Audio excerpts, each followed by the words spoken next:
பீகார் மாநில முதலமைச்சர் பதவியை ராஜினாமா செய்தார் நிதிஷ்குமார். ஆளுநர் ராஜேந்திர அர்லேக்கரை சந்தித்து ராஜினாமா கடிதத்தை வழங்கினார்.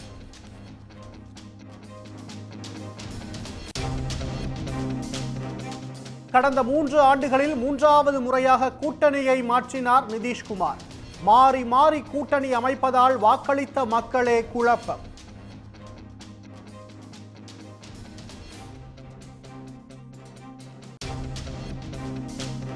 பாஜக ஆதரவோடு மீண்டும் பீகாரில் ஆட்சி அமைக்க ஆளுநரிடம் உரிமை கோரினார் நிதிஷ்.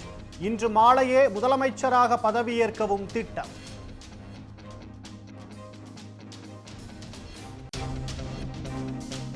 தொகுதி பங்கீடு தொடர்பாக திமுக காங்கிரஸ் இன்று பேச்சுவார்த்தை. 21 தொகுதிகள் கொண்ட விருப்ப பட்டியலை திமுகவிடம் அளிக்கிறது காங்கிரஸ்.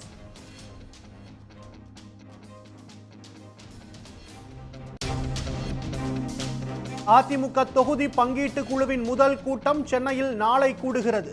அதிமுக பிரச்சாரம் மற்றும் விளம்பர குழுக்களின் ஆலோசனை கூட்டமும் நடைபெறுகிறது.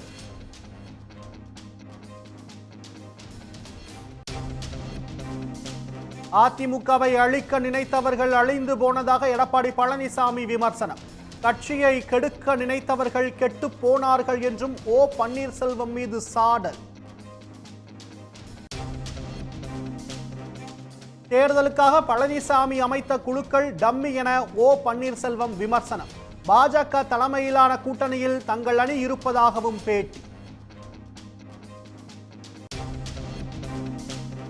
ஒன்றிய அரசின் உயர்கல்வி நிறுவனங்களில் இடஒதுக்கீட்டை ஒழிக்க சதி நடப்பதாக ராமதாஸ் குற்றச்சாட்டு.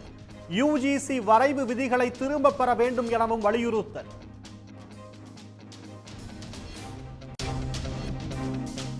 ஆழ்கடலில் மீன்பிடித்த ராமேஸ்வரம் மீனவர்களை இலங்கை கடற்படை விரட்டி அடித்ததால் பரபரப்பு. வலைகளையும் வெட்டி சேதப்படுத்தியதால் மீனவர்கள் ஏமாற்றத்துடன் கரை திரும்பினர்.